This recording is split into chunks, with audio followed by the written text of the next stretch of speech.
আনন্দ হয়। পদকর্তা লিখলেন, ওরে কি বস্তু দিয়ে তৈরি গো, সে যে প্রীতি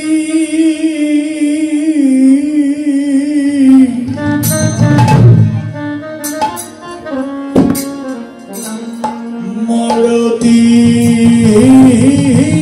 কিয়ে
মহাপ্রভু বললেন আমি এলাম তো এই জন্যই রে, আমি জানি তোদের বাসাটা মলিন হয়ে গেছে, কুকামনা, কুবাসনা, কুচিন্তা, এগুলো করতে করতে বাসা মলিন। এখন এই বাসাটা ভালো করবার উপায় চেত দর্পণ মার্জনম ভব মহাদাবাগ্নি নির্বাপনম শ্রেয় গৈরব চন্দ্রিকা বিতরণম বিদ্যাবোধু জীবনম আনন্দাম্বদিবদ্ধন প্রতিপদে করুণামৃত স্বাদনম সর্বাত্ম স্নপন পরম বিজয়তে শ্রীকৃষ্ণ সংকীর্তন।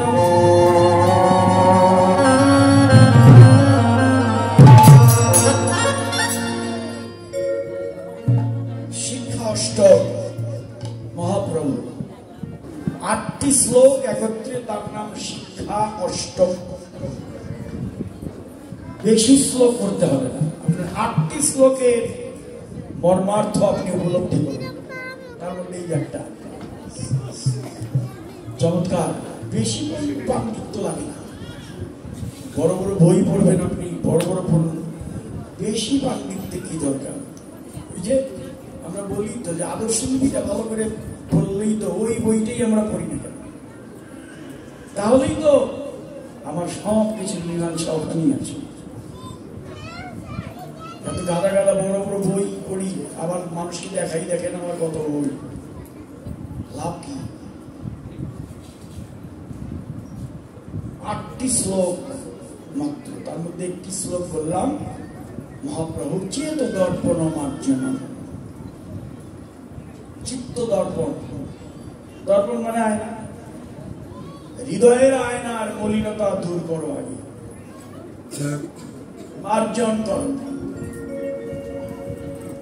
হৃদয়ের আয়নার মলিনতা মার্জন করতে মহাপ্রভু বলে দিলেন একমাত্র হরিনাম। হরিনাম সংকীর্তন তোমার চিত্ত দর্পণের মালিন্য দূর করে দেবে। চেত দর্পণ মার্জন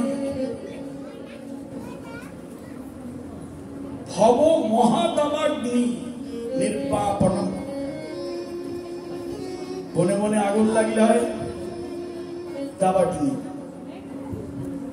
সারা বিশ্বে দেশে দেশে আগুন লাগলে হয় ভব মহাদাবাগ্নি। এই আগুন তো লেগেই আছে, সারা বিশ্বেই আগুন, যুদ্ধ বিগ্রহ মারামারি, কত মেরে ফেলছে, হ্যাঁ কত অস্ত্র, কত বোমা, হ্যাঁ কত ধ্বংসস্তূপ হয়ে যাচ্ছে। মানুষকে মেরে ফেলা মহাপাপ, হ্যাঁ নিরীহ মানুষকে মেরে ফেলা মহাপাপের মধ্যে পড়ে। একটা মানুষ জন্ম দেওয়ার অধিকার বা তৈরি করার অধিকার আমার নেই, আমার মারার অধিকার নেই, এত সহজ না। পাপ হলেই না, হ্যাঁ ওই তার প্রায়শ্চিত্ত সঙ্গে সঙ্গে নেমে আসে। আপনি গুলি করে মেরে ফেললেন, হ্যাঁ নিরীহ ছাত্রদের বুকে গুলি, তাজা রক্ত, এগুলো অনেক আগের থেকেই তো পরাস্ত হয়েছে পাকিস্তানিরা, মেরে ফেলেছিল লক্ষ লক্ষ মানুষ। ওই যে পাপ পূর্ণ হলেই ভগবান তখন শাস্তি দেন। হিরণ্যকশিপু পাপ করতে করতে গিয়ে নিজের ছেলেকেই মেরে ফেলতে চায়, পারেনি। শেষ পর্যন্ত নৃসিংহ অবতার রূপে সে ভগবান সে তাকেই মেরে ফেলবে। আমরা যতই আসরিক শক্তি সম্পন্ন হই না কেন, একদিন পাপের পরিপূর্ণতা যখন হবে, ভগবানের তরফ থেকেই তার শাস্তি এসে যাবে। এটাই সত্য।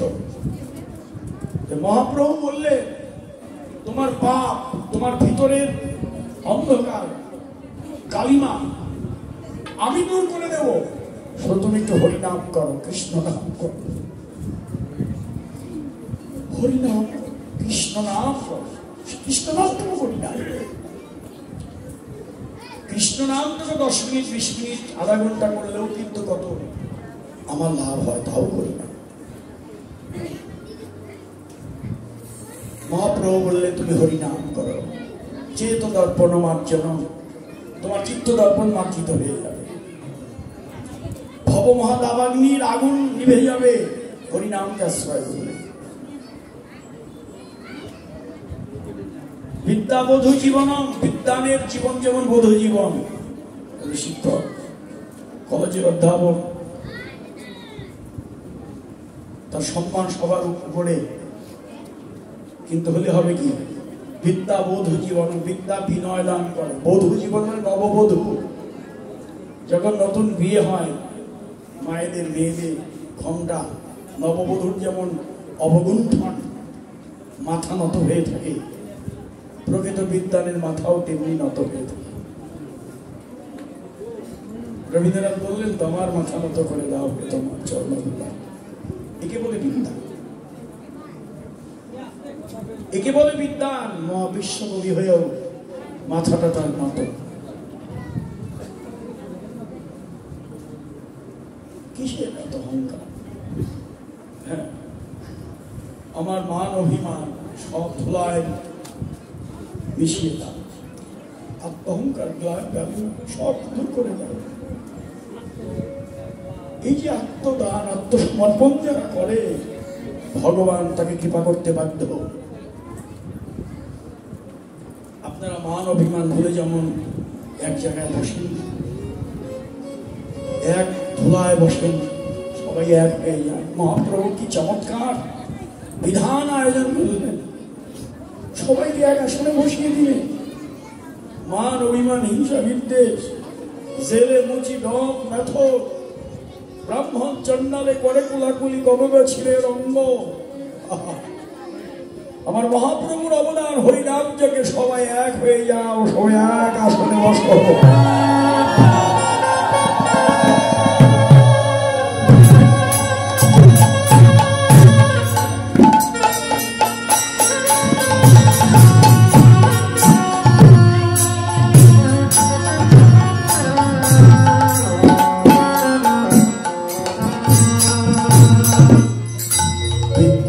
বিদ্যার শুদ্ধি না হয় কভু হরি ভক্তি বিনে।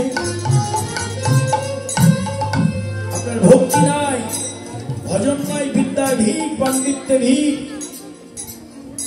অর্থের শুদ্ধি না হয় কভু সদ ব্যয়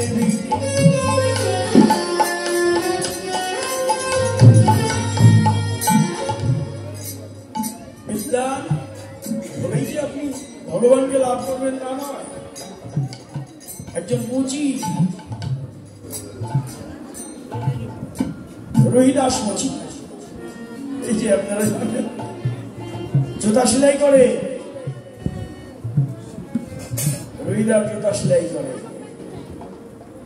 আর মনে মনে বলে, আমি বৈষ্ণবের কোন জুতা পেলে ওটা সেলাই করে আমি আর পয়সা নেব না, এটা আমার প্রতিজ্ঞা। কোন বৈষ্ণবের যদি জুতা আমার কাছে আসে, আমি সে জুতা সেলাই করে পয়সা তো নেবই না, আর জুতায় যে ধুলি, ওই ধুলিগুলো আমি অঙ্গে মেখে নেব।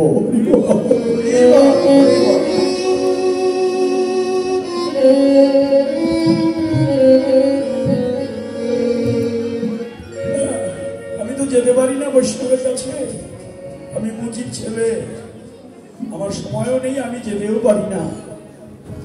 বৈষ্ণবের কোন জুতা পেলে সে ভক্তি নিয়ে সেলাই করে, আর ওই জুতার মধ্যে লাগা ধুলিগুলো নিজের অঙ্গে মাখে। এই আমার বৈষ্ণব, এই আমার সাধু চরণ ধুলি আমি পেলাম। কোন বৈষ্ণব যদি পয়সা দিতে যায়, পয়সা নেয় না, আমি নেব না। আমি বৈষ্ণবের কোন জুতা সেলাই করে আমি পয়সা নেব না। কি রইলা দেখি কেমন সাধু হয়েছে তুমি, বৈষ্ণবের জুতা সেলাই করে পয়সা নেবে না? ভগবান নিজে একদিন সাধু বেশ ধরে গিয়েছে,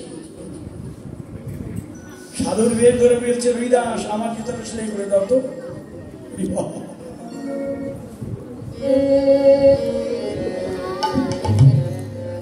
আমার জুতাটা সেলাই করে দাও তো।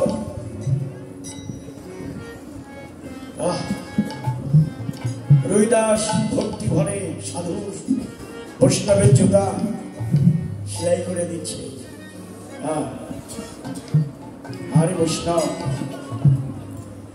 এখন ভগবান সাধুকে ধরে গিয়েছে, বলছে নাও, আমার কাছে কিছু অর্থ আছে, কিছু ধন সম্পদ আমার আছে, তুমি নাও, একটু রাখো। বলছে না, আমার প্রতিজ্ঞা, আমি কোনো সাধুর কাছ থেকে কোনো পয়সা আমি নেব না, তুমি ওগুলো আমাকে দিও না। ভগবান নিজে কিন্তু স্বয়ং নাও কিছু, না আমি নেব না, এটা আমার প্রতিজ্ঞা করেছি, সাধু জুতা সেলাই করে আমি কোনোদিন পয়সা নেব না, তোমারটাও নেব না। তাহলে একটা পাথর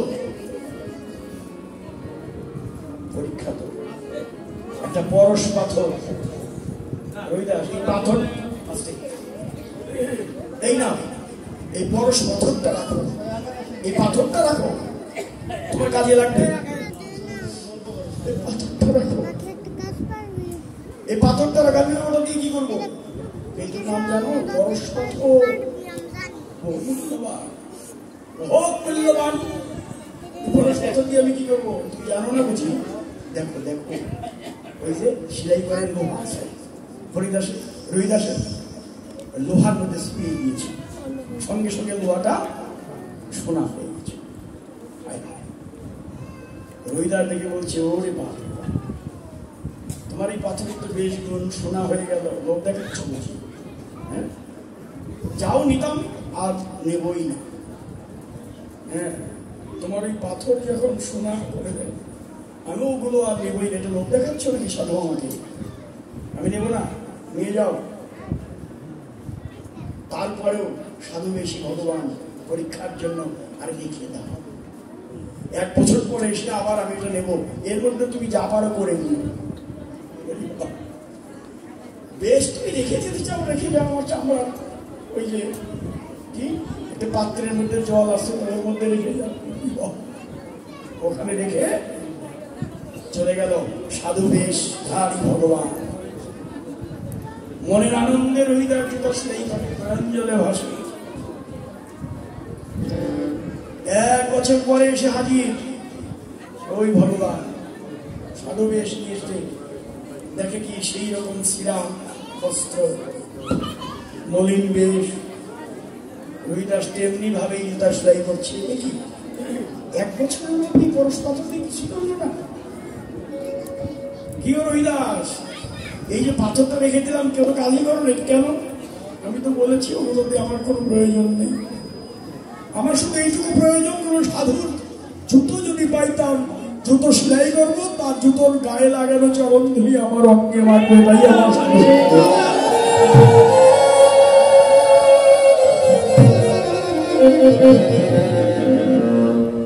এটাই আমার কাছে মহাসম্পদ, আর কোন সম্পদ তো আমি চাই না। হেরে গেল ভগবান ভক্তের কাছে। এবার আবার পরীক্ষা করবে, বারবার পরীক্ষা। ভগবানের কাছে বারবার পরীক্ষা দিতে হয়। আবার পরীক্ষা কি? শালগ্রাম শিলা, চেনেন তো, দেখেছেন না? শালগ্রাম পাথর, কালো পাথরের মতো এবড়ো থেবড়ো, তার মধ্যে আবার ফুটো ফুটো আছে।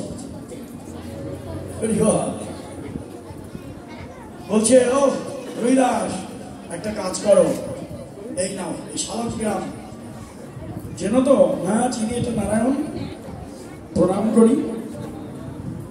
এই শালগ্রামটা তুমি লিখে দাও, পূজা করো। আমার বাড়ি নাই, আমি কোথায় রাখবো?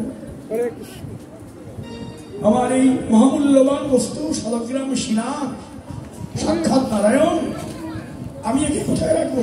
আমার বাড়ি নাই, ওখানে নাই। বলছে, আমি তোমাকে একটা বাড়ি করে দিই, শালগ্রাম শিলার জন্য একটা মন্দির তোমাকে করে দিই। রহিদাস ভাবে এতই যখন বলছে সাক্ষাৎ ভগবান নারায়ণের সেবার জন্য, আচ্ছা তুমি যদি তার জন্য ঘর করে দিতে চাও দাও, যাও, এটা মানলাম যে আমার নারায়ণকে আমি ওখানে প্রতিষ্ঠা করে পূজা করি।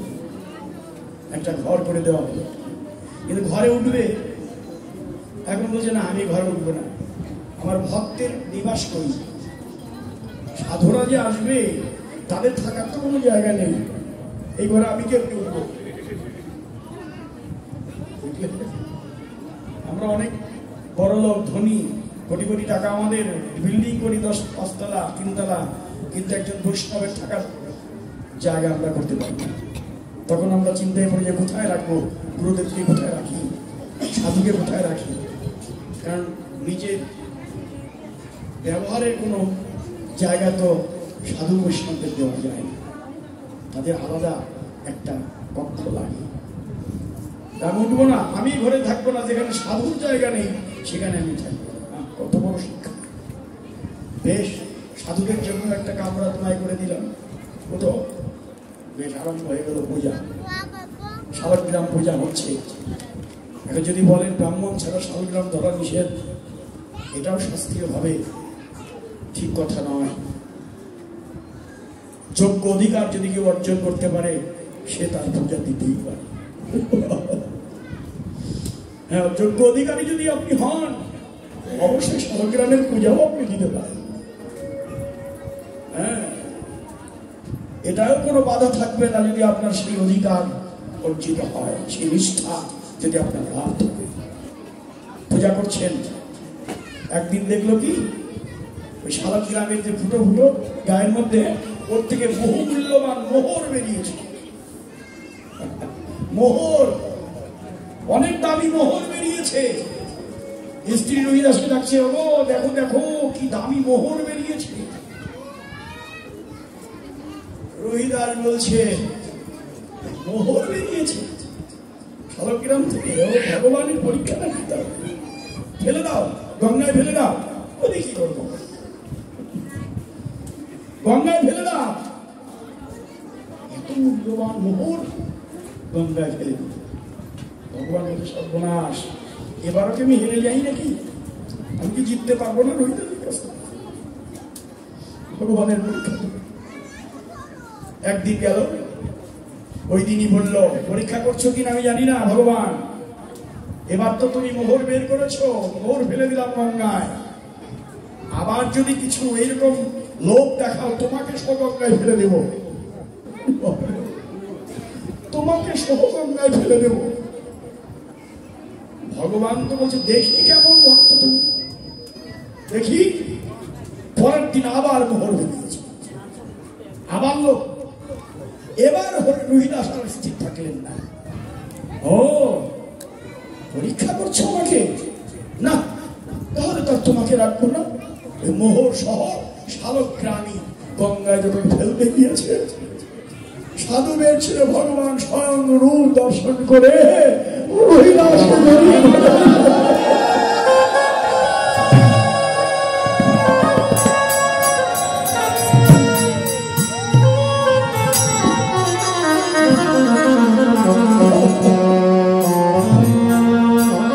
রোহিদাসকে জড়িয়ে ধরেছিল। রোহিদাস ফেলে দিস না।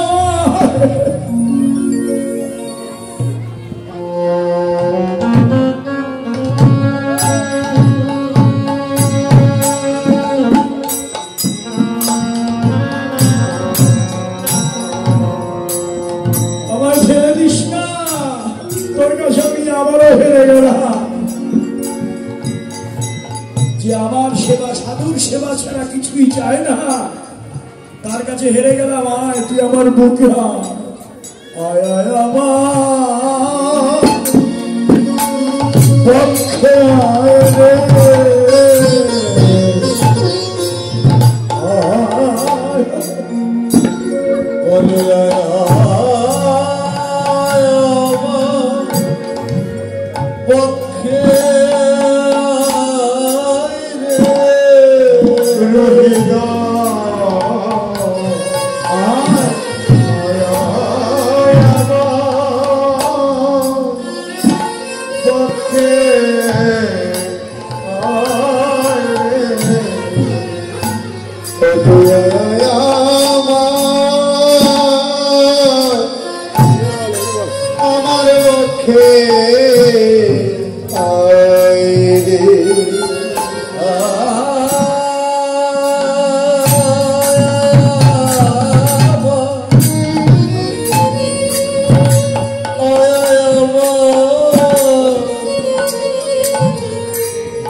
পক্ষে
এই হলো সাধু সঙ্গের তার চরণ ধুলির মহিমা। সাধুকে যে শ্রদ্ধা করে প্রণাম করে ভগবান তার হয়ে যায়।